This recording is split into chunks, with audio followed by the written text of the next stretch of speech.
Hi hello అందరికీ welcome to ASS family. నేను సుధా. అందరు ఎలా ఉన్నారు? నేనైతే చాలా బాగున్నాను. మీరు కూడా బాగుండాలని మనస్ఫూర్తిగా కోరుకుంటున్నాను. అందరికీ గుడ్ మార్నింగ్. నేనైతే ఈరోజు ఈ వీడియోలో నా సండే రొటీన్ బ్లాగ్ అయితే చూపించాలనుకుంటున్నాను. అలాగే నా గురించి కొంచెం చిన్న ఇంట్రడక్షన్ అయితే ఇవ్వాలనుకుంటున్నాను. ఎందుకంటే నేనెవరో మీకు తెలీదు. సో నా వీడియోస్ చూడాలంటే కొంచెం నా గురించి చెప్పాలి కదా. నా డే అయితే నో నా ఎవ్రీడే అయితే నా చిట్టి తల్లి స్మైల్స్తోనే స్టార్ట్ అవుతుంది. అంటే నా అలాగే చిన్నపిల్లలు ఉన్న ప్రతి అమ్మకి వాళ్ళ పిల్లల స్మైల్స్తోనే స్టార్ట్ అవుతాయి. సో నాకు కూడా అలాగే చెర్రీ వాళ్ళ డాడీ అయితే ఇంకా లెగవలేదు. ఎందుకంటే షైనీ త్వరగా పడుకుంటుంది, త్వరగా లెగుస్తుంది. చిన్నపిల్లలందరూ అంతే అనుకోండి. ఇక అయితే వాళ్ళైతే ఎగవలేదు, నేను షైనీ అయితే లేచాము. ఇక డే అయితే ప్రేయర్తోనే స్టార్ట్ అవుతుంది. ప్రేయర్ చేసుకొని కొంచెం సేపు బైబిల్ చదువుకొని ఆ తర్వాత అయితే డే స్టార్ట్ చేస్తాము. ప్రతిరోజు ఆల్మోస్ట్ ఇలాగే ఉంటుంది. కానీ కొన్నిసార్లు అయితే తారుమారు అయిపోతుంది. అంటే ముందు ప్రేయర్, తర్వాత బైబిల్, ముందు కొన్ని వర్క్స్, తర్వాత అలాగా. కానీ అన్నిటికంటే ముందు సృష్టికర్తని జ్ఞాపకం చేసుకోవడం చాలా మంచిది కదా. మేమైతే హాస్టల్లో ఉన్నప్పుడైతే బాగా ప్రేయర్ చేసుకునే వాళ్ళం. అలాగే మార్నింగ్ ప్రేయర్, బైబుల్, నైట్ అంతా చాలా బాగుండేది. కానీ ఇంటి దగ్గర ఉండే వాతావరణము మరి ఏమో కానీ ఆ తర్వాత అయితే తగ్గిపోతుంది. పెళ్ళయ్యి ఇక పిల్లలు ఉన్న తర్వాత అయితే చాలానే తగ్గిపోయింది. కానీ ఆయన అయితే ఎప్పుడు మర్చిపోకూడదు. మనం మర్చిపోయినా మన యేసయ్య మనల్ని మర్చిపోడు కదా. ఇక అయితే ఇలా అయితే మా డే అయితే స్టార్ట్ అయిపోతుంది. ఇక చెర్రిగడ్డ అయితే లెగవలేదు, కానీ వాళ్ళ డాడీని అయితే లేపేశాను.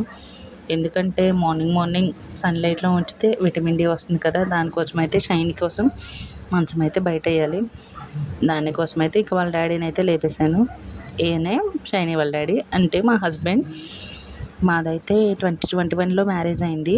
2020 కరోనా ఉంది కదా, ఆ టైంలో పాండమిక్ టైం అప్పుడైతే కూడా ఉంది. సో ఇక కరోనా మ్యారేజ్ లెక్కే అవుతుంది. ఇక అక్క పెళ్ళి అయితే 2021 ఏప్రిల్ 29th అయింది. ఇక ఆల్మోస్ట్ 1 month లోపే, అంటే మే 28కి మా మ్యారేజ్ అయితే జరిగిపోయింది. అసలు అనుకోలేదు. అదే అంటారు కదా, కళ్యాణం వచ్చినా కక్కు వచ్చినా ఆగదని. అసలు అనుకోలేదు, అలాగైతే జరిగిపోయింది. ఇక 2021లో మా మ్యారేజ్ అయింది. 2022లో కూడా హైదరాబాద్ వెళ్ళి టెట్ అయితే రాశాను. నా గురించి చెప్పలేదు కదా. నేనైతే 10th వరకు అయితే మామూలుగా ఇంటి దగ్గరే ఉండి చదువుకున్నాను. 12th స్టాండర్డ్ అయితే గురుకులాలో చదువుకున్నాను. ఆ తర్వాత డిఎడ్ ఒక ప్రైవేట్ కాలేజ్లో చదివాను. ఆ తర్వాత బీఎస్సీ కంప్యూటర్స్ కూడా ఒక ప్రైవేట్ కాలేజ్లో అంటే అయిపోయింది. ఇక అయితే నాకు ఇక ఏదైతే చిన్నప్పుడు ఉన్నట్టు ఉండదు కదా. నేనైతే టీటీసీ ఆ టైం వరకు అయితే సన్నగా ఉన్నాను. ఇప్పుడు చూస్తే ఎలా ఉన్నానో నాకు నేనే అనిపిస్తుంది. రోజు చూసుకున్నా సరే వీడియోలో చూసుకుంటుంటే ఏదో డిఫరెన్స్ ఉంది. ఎందుకంటే లావుగా కనపడుతున్నాను కాబట్టి. సో లేడీస్ అంటే చాలానే ప్రాబ్లమ్స్ ఉంటాయి, లైక్ పీసీఓడి, థైరాయిడ్. అలాగే నాకైతే పీసీఓడి ఉంది. దానివల్ల అయితే వెయిట్ అయితే గెయిన్ అయ్యాను. అలాగే 2 సిజేరియన్సే కాబట్టి దానివల్ల కూడా. 2021లో మా మ్యారేజ్ అయింది. 2023లో అయితే చెర్రిగడ పుట్టేశాడు.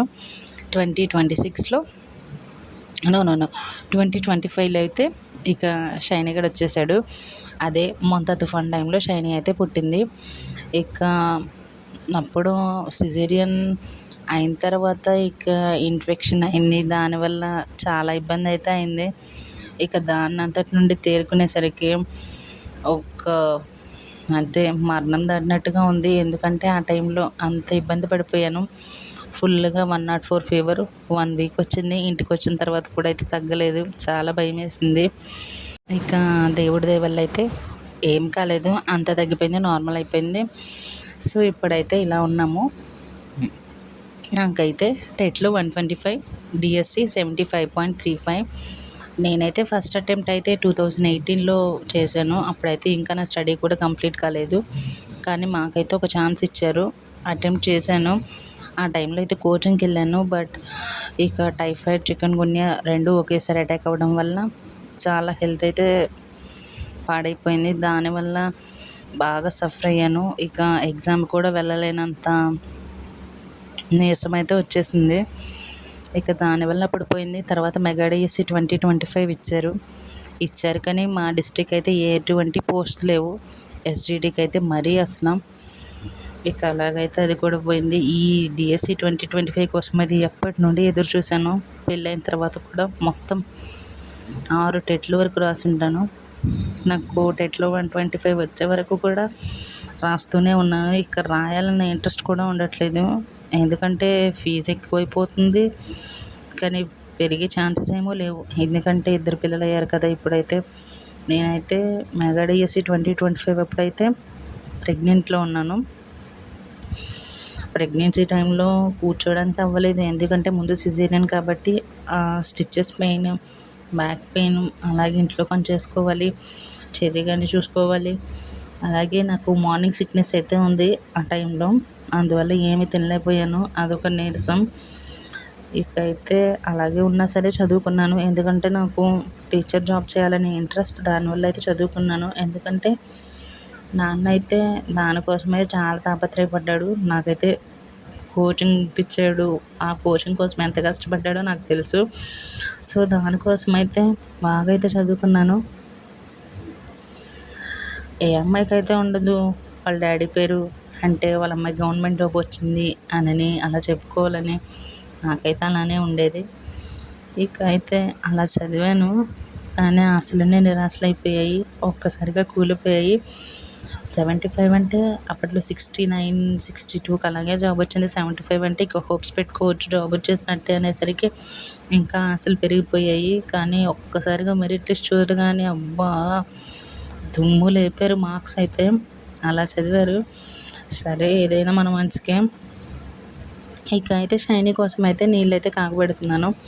ఎందుకంటే తలస్నానం కాబట్టి ఇక ఎవ్రీడే ఇలానే పొయ్యి మీదే కాగబెడతాను. పెళ్ళికి ముందైతే పొయ్యి ముట్టించడమే రాదు. పెళ్ళైన తర్వాత పిల్లలు పుట్టిన తర్వాత అయితే ఇంకా ఆటోమేటిక్గా పనులన్నీ వచ్చేస్తాయి. ఇక ఇలాగైతే పొయ్యి మీద నీళ్ళు కాగబెట్టేసి షైనీకి అయితే స్నానం చేయించడానికి రెడీ చేయాలి. మీరైతే ఎలా చేస్తారో కామెంట్ చేయండి. ఎందుకంటే పిల్లలు ఉండి చదవడం చాలా కష్టం. అయితే యూట్యూబ్ ఎందుకు స్టార్ట్ చేసామంటారా? యూట్యూబ్ అయితే చెర్రీగడ మెమరీస్ స్టోర్ చేసుకోవడానికి అయితే స్టార్ట్ చేసాము. కానీ ఆ తర్వాత తెలిసింది ఇంటి నుంచి బయటకు వెళ్ళకుండా ఇలా యూట్యూబ్ నుంచి కూడా ఇన్కమ్ తీసుకోవచ్చని. దానికోసం అయితే స్టార్ట్ చేశాను. నాకైతే నా హస్బెండ్ బాగా సపోర్ట్గా ఉంటారు. నేను ప్రెగ్నెన్సీ టైంలో డిఎస్సికి చదువుకునే టైంలో ఆయన అయితే ఇంటి పని అంతా చూసుకున్నారు. అలాగే చెర్రీ గాని కూడా.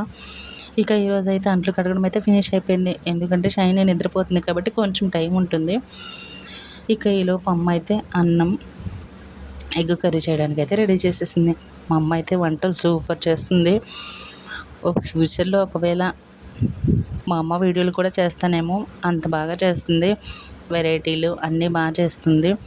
ప్లీజ్ సపోర్ట్ చేయండి. ఎందుకంటే యూట్యూబ్లో అయితే మామూలుగా ఊరికైతే డబ్బులు వచ్చేసేవు. మానిటైజేషన్ అవ్వాలంటే 1000 సబ్స్క్రైబర్స్, 4000 వాచ్ అవర్స్ అయితే ఉండాలి. దానికోసం అయితే ట్రై చేస్తున్నాను. ఎందుకంటే నాకంటూ ఒక గుర్తింపు ఉండాలి, సెల్ఫ్ సాటిస్ఫాక్షన్ ఉండాలి. ఎందుకంటే బయటికి వెళ్ళేసి ఏమి చేయలేము. ఎందుకంటే 2 పిల్లలు ఉన్నారు. సో ఇలా నా వ్లాగ్స్ చూయించుకొని, ఎందుకంటే చాలామంది వ్లాగ్స్ చేసి సక్సెస్ అయిన వాళ్ళు ఉన్నారు యూట్యూబ్లో. అందుకని ఇలాగైతే వ్లాగ్స్ అయితే స్టార్ట్ చేశాను. ఫస్ట్లో అయితే చాలా భయంగా ఉండేది యూట్యూబ్ అంటే. ఇక ఎప్పుడైతే చిన్న చిన్నగా ధైర్యం తెచ్చుకున్నాను. ఎందుకంటే నా హస్బెండ్, డాడీ, అమ్మ అందరి సపోర్ట్ ఉంది. సో దానివల్ల అయితే చేయగలుగుతున్నాను. నన్నైతే సపోర్ట్ చేయండి. మన నుండి ఏ తప్పు లేనప్పుడు, మనం మంచిగా ఉన్నప్పుడు ఎవరికి భయపడాల్సిన అవసరం లేదు. చెర్రీగడైతే స్నానం చేయించినాకే ఎంత బాగా డ్యాన్స్ చేస్తున్నాడు చూడండి. డ్యాన్స్ కుమ్మేస్తున్నాడు కదా. వాడైతే స్నానం చేయగలని బట్టలు అయితే వేసుకోడు. ఎందుకంటే స్నానం చేయించిన తర్వాత మళ్ళీ టిఫిన్ పెట్టాలి. ఇవాళ అయితే ఇంట్లో టిఫిన్ ఏం చేయలేదు కాబట్టి వాళ్ళ డాడీ అయితే వాడికి ఇష్టమని పూరి అయితే తెచ్చాడు. ఇక ఈ తినిపించే ప్రోగ్రామ్ అయితే వాళ్ళ డాడీకి అప్పగించేయాలి. ఎందుకంటే ఇంక షైనీ గడికి అయితే స్నానం చేయించాలి. నిద్రపోయి లేచింది కాబట్టి ఎక్కువ టైం వరకు అయితే ఉండదు. ఏడ్చేస్తుంది కాబట్టి ఇక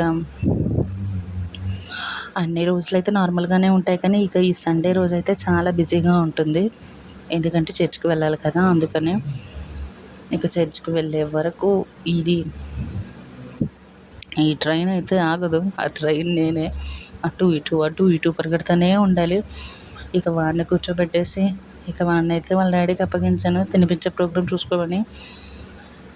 మేమైతే షైనీ లేచిన తర్వాత అయితే కాసేపు అలా ఆడుకొని ఇక షైనీకి అయితే స్నానం చేయించాలి. ఈలోపు వాడు తినడం అయితే ఫినిష్ అవుతుంది. వాడు ఒక పట్టాన తినడు, పైగా వాళ్ళ నాన్న కూడా తినేస్తున్నాడు వాడితో పాటు. ఎందుకంటే వాడు తినాలంటే మినిమం 2 hours టైం పడుతుంది. అందుకని చూసారా, తినేటప్పుడు కూడా నా సోదరుడు. అయినా సరే పిల్లలు ఉంటే ఇల్లు చాలా కళగా ఉంటుంది కదా. అయినా ఇలాంటి అల్లరి పిల్లలు ఉంటే ఇంకా గోల గోల. ఇక అమ్మ అయితే అన్నము ఎగ్ కర్రీ అయితే చేసేసింది. చూసారు కదా. ఇక వంట అయితే ఫినిష్ అయిపోయింది. ఇక షైనీ గడి స్నానం కూడా అయిపోయింది. స్నానం అయితే చేయించాను. అమ్మ అయితే ఇక నాకు ప్రతి దాంట్లో సాయంగా ఉంటుంది. ఎందుకంటే నాకు చాలా హెల్త్ అయితే సరిగ్గా ఉండదు, అలాగే పిల్లలకి కూడా బాగలేదు.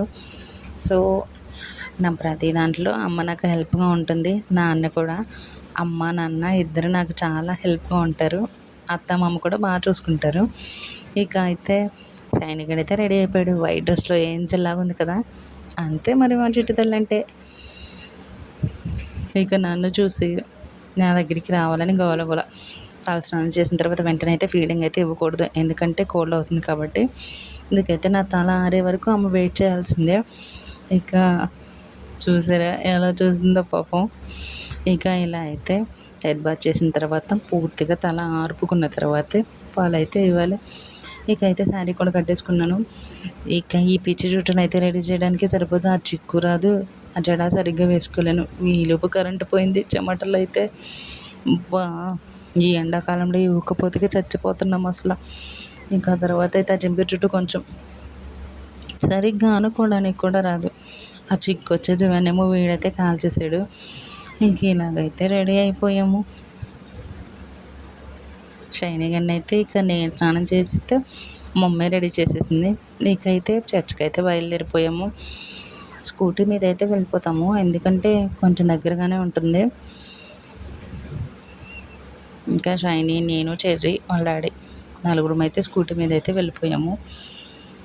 హోసన్న చర్చ్కి అయితే వెళ్ళాము, ఎందుకంటే అమ్మ వాళ్ళకి కొంచెం దగ్గరగా ఇదైతే ఉంటుంది. అందుకని ఈ చర్చ్కి అయితే వెళ్ళాము. రోజు దీనికే వెళ్తారా అంటే కాదు, ఇంటి దగ్గర అయితే వెళ్తాము. అత్త వాళ్ళ ఇంటి దగ్గర అయితే లూథరన్ చర్చ్, ఇంకా మామూలుగా మా ఇంటి దగ్గర అయితే మేము చిన్నప్పటి నుంచి వెళ్ళే చర్చ్ ఏజ్ గ్రూప్ అనేది ప్రార్థనా మందిరం అని, ఆ చర్చ్కి అయితే వెళ్తాము. ఇక మేమైతే చర్చ్ దగ్గరికి అయితే చేరుకున్నాము. అసలు 10:30కే ఎంత ఎండ అసలు. చిన్నపిల్లని వేసుకొని బయటకు వెళ్ళాలంటే అసలు చాలా కష్టం. అసలు ఈ మధ్య ఈ షైనింగ్ బాగోలేకపోవడం వల్ల ఇక బస్సులో అయితే ఎండలో చాలా ఇబ్బందిగా అనిపిస్తుంది. ఇక అయితే ప్రేయర్కి వెళ్తామనే కానీ ఈ పిల్లోడైతే అస్సలు విననివ్వడు. ఏదో కొంచెం ఒక ముక్క చెవుని పడుతుంది అంతే. వాడిని చూసుకోవడానికే సరిపోతుంది. నన్ను ఇబ్బంది పెట్టేదే కాక మళ్ళీ వాళ్ళ డాడీని కూడా తిప్పుతాడు బయటికి లోపలికి, బయటికి లోపలికి. వాడు ఎక్కడికి పోతాడో తెలియదు, మళ్ళీ వాడిని ఎత్తుక్కోవడమే. అందుకే కొన్నిసార్లు అయితే అసలు ప్రేయర్కి వెళ్ళడం మానేస్తాను. ఎందుకంటే వాడిని చూడడమే సరిపోతుంది, వాడి వల్ల పక్కన వాళ్ళు వాడిని చూడడానికే సరిపోతుంది. ఇక అయితే మెసేజ్ అయిపోయిన తర్వాత ఇక ప్రేయర్ చేసుకొని రిటర్న్ అయితే బయలుదేరాము. ఇక అయితే ఎండ ఎక్కువగా ఉందని వీడైతే ఐస్ క్రీమ్ అడిగాడు. ఐస్ క్రీమ్ వద్దులే అనేసి ఇక బాదం పాలు అయితే తీసుకున్నాడు వాళ్ళ డాడీ. ఇక బాదం పాలు అయితే తాగేసి మళ్ళీ రిటర్న్ అయిపోయాము. చూసారు, ఇంటికి రాగానే షర్ట్ గిట్టు మొత్తం పీకి బారేస్తున్నాడు. అంత ఎండ, అంత చెమటలు పట్టేస్తున్నాయి. ఇప్పుడైతే చిన్నపిల్లల్ని వేసుకొని అసలు బయటకు వెళ్ళకూడదు, చాలా ఎండ, చెమటలు, ఉక్కపోతగా ఉంది. వాడి దెబ్బ తగిలే ప్రమాదం కూడా ఉంది. సో ఇంట్లో ఉంటే చాలా బెస్ట్. ఎప్పుడు బయటకు వెళ్ళినా ఇంటికి రాగానే చేసే ఫస్ట్ పని డ్రెస్ చేంజ్, ఆ తర్వాత షైనీ స్లీప్ అయితే చేస్తుంది. సబ్స్క్రైబ్ చేయండి.